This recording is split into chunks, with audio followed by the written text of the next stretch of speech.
नमस्कार दोस्तों, मैं हूँ आपकी पिंकी दीदी और मैं हूँ आपकी चिंकी दीदी। स्वागत है आपका अपने कार्यक्रम कंप्यूटर शाला में। दोस्तों, कैसे हैं आप लोग? पिंकी, हमारे दोस्त हमेशा मजे में ही रहते हैं। अरे चिंकी, हमारे दोस्तों को ये तो बता कि ये कंप्यूटर शाला है क्या? दोस्तों, ये एक ऐसी कक्षा है जिसमें ना हमें पेन की जरूरत है, ना पेंसिल की, ना कॉपी की, ना ही किताबों की। बस हम, आप, कंप्यूटर और हमारे टीचर जी। हाँ दोस्तों, इन कक्षाओं में हम कंप्यूटर के बारे में बहुत ही रोचक जानकारी जानेंगे और कंप्यूटर पे देखते ही देखते सीखेंगे कि इस पे कार्य कैसे किया जाता है। अरे वाह पिंकी, फिर तो इन कक्षाओं में सीखने का मजा कुछ और ही होगा। तो दोस्तों, चलिए हमारे साथ हमारी कंप्यूटर शाला।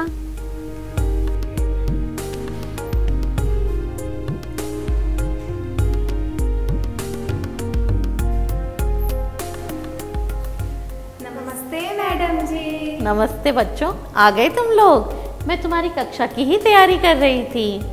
तो चलो शुरू करें हमारी कंप्यूटर शाला।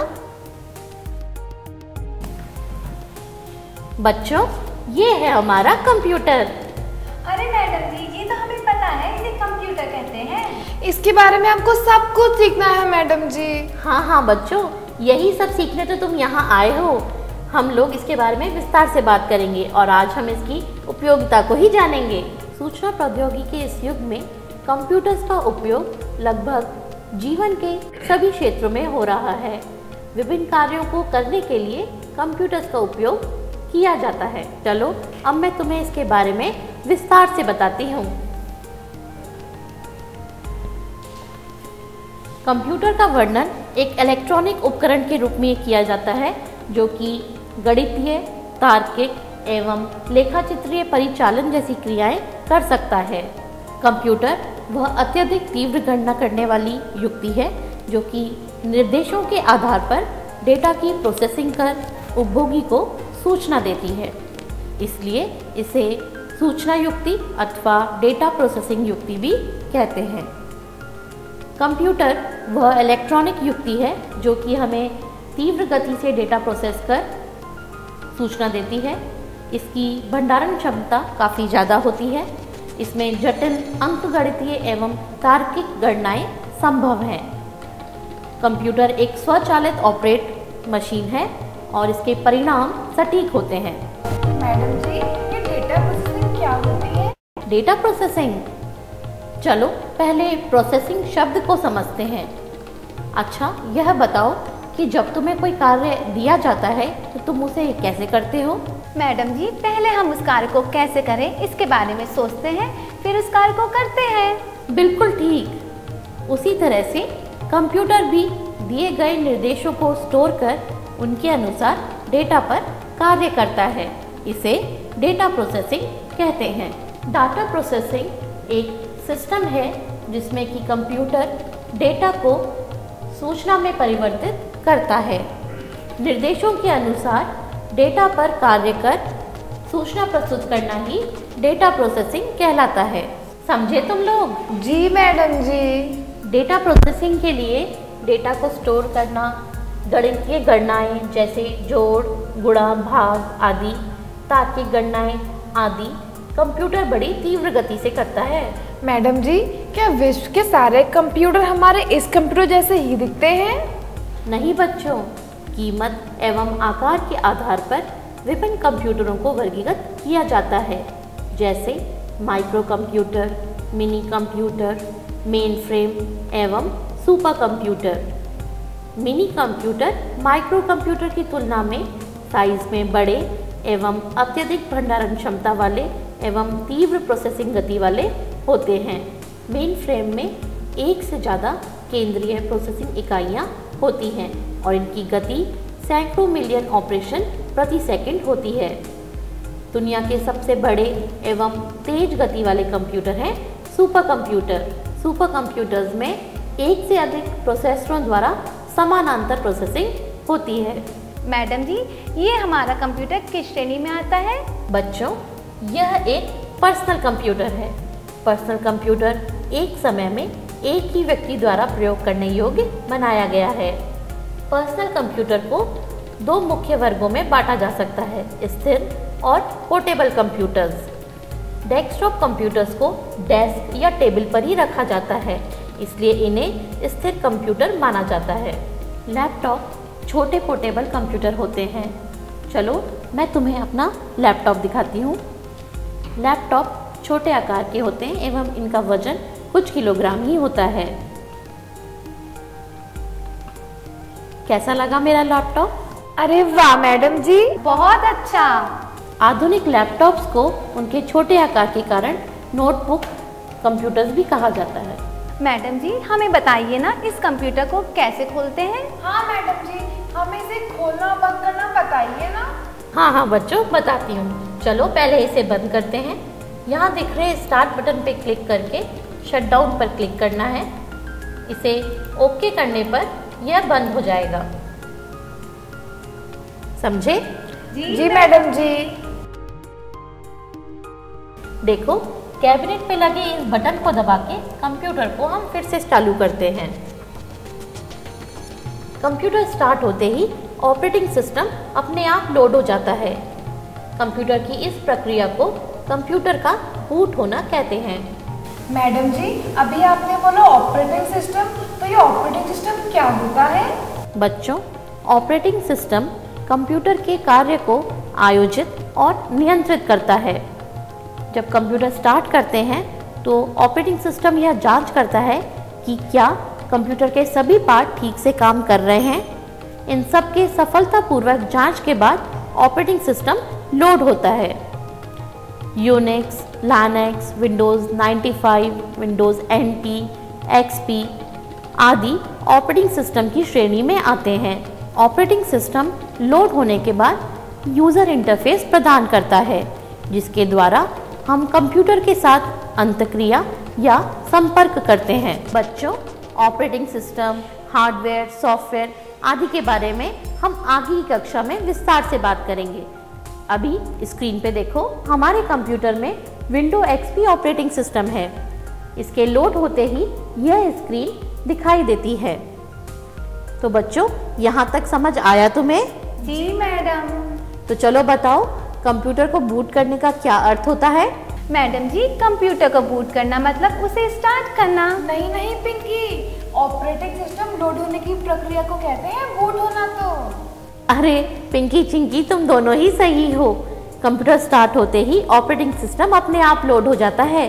कंप्यूटर की इस प्रक्रिया को ही कंप्यूटर का बूट होना कहते हैं। अब देखो, चूंकि कंप्यूटर पे कई यूज़र काम करते हैं, तो गोपनीयता और सुरक्षा बरतने के लिए सभी यूज़र का कंप्यूटर पे अपना अपना यूज़र नेम एवं पासवर्ड होता है। किसी भी यूज़र को कंप्यूटर पर काम शुरू करने के लिए लॉगिन करना पड़ता है। मैडम जी, लॉगिन का मतलब? लॉगिन करना मतलब कंप्यूटर पर अपना नाम एवं पासवर्ड डालकर डेस्कटॉप खोल कार्य शुरू करना। लॉगिन करने पर ही कंप्यूटर को उपयोगकर्ता का पता चलता है और उपयोगकर्ता की दी हुई सेटिंग्स के अनुसार उसका डेस्कटॉप प्रकट होता है। कीबोर्ड पर लगी कंट्रोल, ऑल्ट एवं डिलीट की को एक साथ दबाने पर यह लॉगिन स्क्रीन आती है। यहाँ अपना नाम एवं पासवर्ड डालकर कार्य शुरू किया जाता है। आया समझ?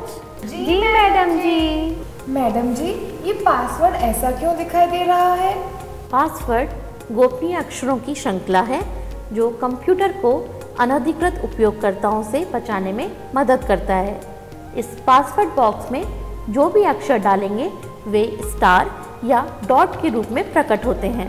मैडम जी, हमें कंप्यूटर के इतिहास के बारे में कुछ बताइए ना। हाँ बच्चों, चलो अब कंप्यूटर के इतिहास को ही जानते हैं। बच्चों, वर्षों पूर्व एबेकस का गणना करने हेतु उपयोग होता था। सन 1642 में फ्रांस के गणितज्ञ ब्लेजी पास्कल ने पहला यांत्रिक संगणक का आविष्कार किया। ब्रिटिश गणितज्ञ चार्ल्स बेबेज को आधुनिक कंप्यूटर के जनक के रूप में जाना जाता है।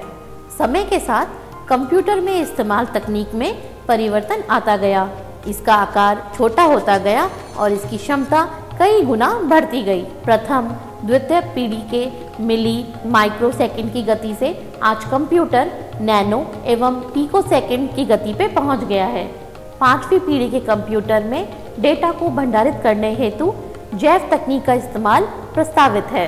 तो बच्चों, कैसा लगा तुम्हें कंप्यूटर का इतिहास? मैडम बहुत रोचक। तो चलो अब इस रोचक जानकारी को आगे बढ़ाते हैं और मैं तुम्हें बोर्ड पर कंप्यूटर की 5 पीढ़ियों को विस्तार से समझाती हूँ। यहाँ हमने 5 पीढ़ियों को दर्शाया है। यह प्रथम पीढ़ी, द्वितीय पीढ़ी, तृतीय, चतुर्थ पीढ़ी एवं पंचम पीढ़ी। इन पीढ़ियों को हमने विभिन्न राशियों के हिसाब से दर्शाया गया है। जिन राशियों के हिसाब से हम इन पीढ़ियों को दर्शा रहे हैं वे हैं सन, हार्डवेयर अवयव, प्रत्येक क्रिया में लगने वाला समय, आगम निगम युक्तियाँ, मुख्य भंडारण, प्राथमिक मेमोरी, गति, भाषा, स्थान एवं इनके उदाहरण।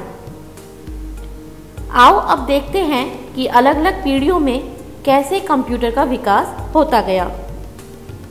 प्रथम पीढ़ी 1991 से 1958 के बीच आती है। द्वितीय पीढ़ी के कंप्यूटर 1958 से 1964 के बीच आते हैं। तृतीय पीढ़ी 1964 से 1971 के बीच रखी जाती है। चौथी पीढ़ी के कंप्यूटर 1971 से 1985 के बीच आते हैं और इसके बाद शुरू होती है पंचम पीढ़ी। बच्चों, आज हम 5वीं पीढ़ी में ही हैं।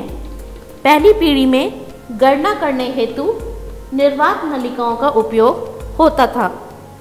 द्वितीय पीढ़ी के कंप्यूटर में निर्वात नलिकाओं के स्थान पर प्रोसेसिंग अवयव के रूप में ट्रांजिस्टर का उपयोग शुरू हुआ। बच्चों, ट्रांजिस्टर का साइज निर्वात नलिकाओं के तुलना में कई गुना कम एवं सस्ता होता था। ट्रांजिस्टर के खराब होने की गति निर्वात नलिकाओं की तुलना में कम होती है। तृतीय पीढ़ी में एकीकृत परिपथ का विकास हुआ। परिपथ अर्थात सर्किट। एकीकृत परिपथ वह परिपथ है जिसमें कि इलेक्ट्रॉनिक अवयव एक ही इकाई पर उपलब्ध हों, अर्थात एक ही सिलिकॉन चिप पर उपलब्ध हों।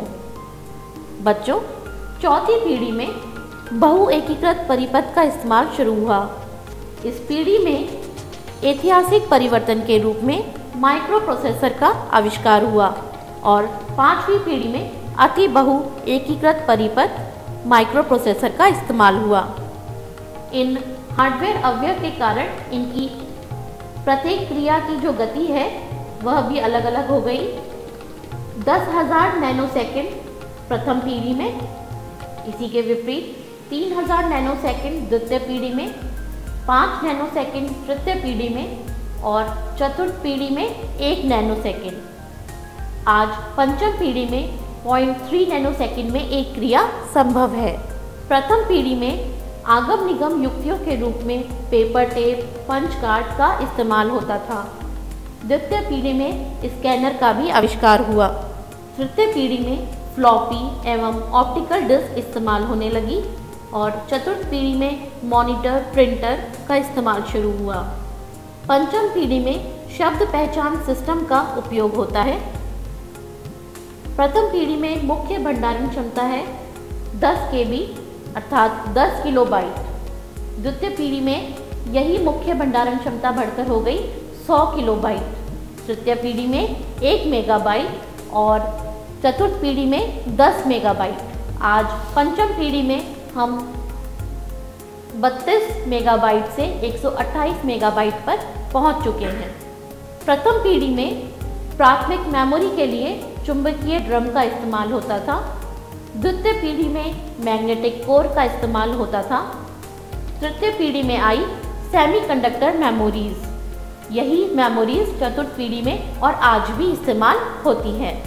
बच्चों, आज हम नैनो एवं पिको सेकंड पर पहुंच गए हैं, लेकिन एक समय था जब गति को मिली सेकंड, माइक्रो सेकंड में मापा जाता था। प्रथम पीढ़ी के कंप्यूटरों में निर्देश मशीन अथवा असेंबली भाषा में लिखे जाते थे। प्रथम पीढ़ी में मुख्य बोर्ड पर तारों को व्यवस्थित करके निर्देश दिए जाते थे। द्वितीय पीढ़ी में प्रोग्रामिंग भाषाओं जैसे फोर्ट्रैन, कोबोल, एवं ऑपरेटिंग सिस्टम का विकास हुआ। तृतीय पीढ़ी में बेसिक, एल्गोल जैसी भाषाओं का विकास हुआ।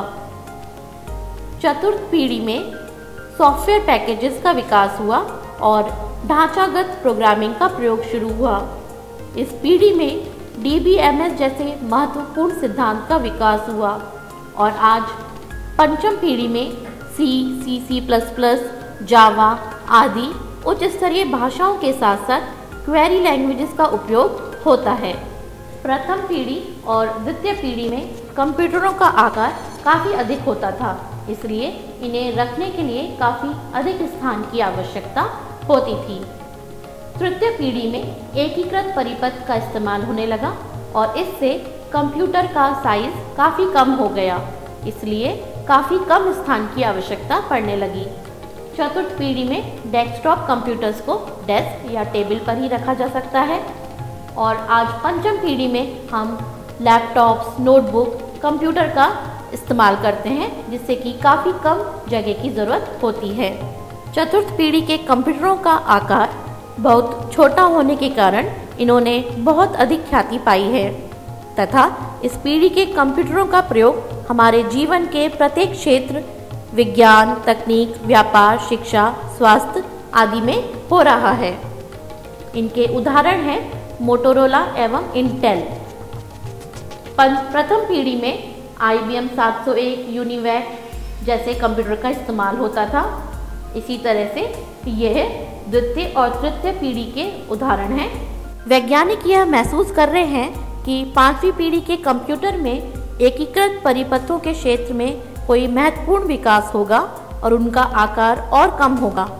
मैडम जी, ये एकीकृत परिपथ क्या होता है? परिपथ अर्थात सर्किट। एकीकृत परिपथ वह सर्किट है जिसमें कि सभी इलेक्ट्रॉनिक अवयव एक ही इकाई पर उपलब्ध हों, अर्थात एक ही सिलिकॉन चिप पर उपलब्ध हों। बच्चों, आज हमारा कंप्यूटर नैनो एवं पिकोसेकंड की गति से काम करता है, लेकिन एक समय था जब कंप्यूटर की गति को मिली एवं माइक्रोसेकंड में मापा जाता था। तृतीय पीढ़ी में एकीकृत परिपथ का विकास होने के कारण कंप्यूटर का साइज काफ़ी छोटा हो गया, इसलिए इनको रखने के लिए काफ़ी कम स्थान की आवश्यकता होती थी। चतुर्थ पीढ़ी में डेस्कटॉप कंप्यूटर्स आए, जिससे कि हम कंप्यूटर्स को डेस्क या टेबल पर ही रख सकते हैं। पंचम पीढ़ी में हम आज लैपटॉप्स, नोटबुक, कंप्यूटर आदि का इस्तेमाल करते हैं, जिन्हें रखने के लिए काफ़ी कम स्थान की आवश्यकता होती है।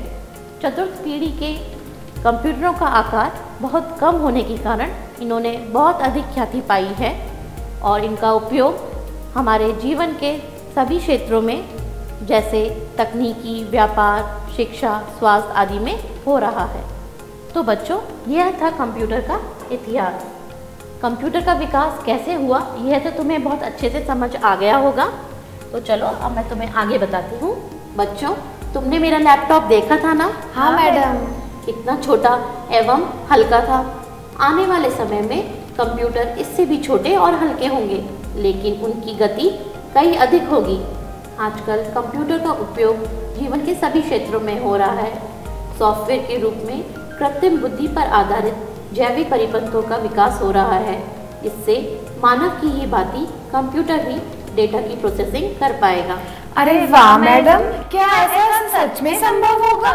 हाँ बिल्कुल बच्चों, आज हमारी पढ़ाई यही खत्म करते हैं। अच्छा मैडम जी, वैसे भी आज हमने काफी कुछ सीख लिया। लेकिन मैडम जी, हमारी अगली कक्षाओं का विषय क्या होगा? अगली कक्षा में मैं तुम्हें कंप्यूटर के भागों के बारे में बताऊंगी। ठीक है? जी मैडम जी। दोस्तों, हमें पता है कि आपको मज़ा तो बहुत आ रहा था, लेकिन अभी कंप्यूटर के बारे में बहुत सारी रोचक जानकारी हम रुचि मैडम से अगली कक्षाओं में सीखेंगे। तो दोस्तों, अब मिलेंगे हम लोग अगली कक्षा में। नमस्कार।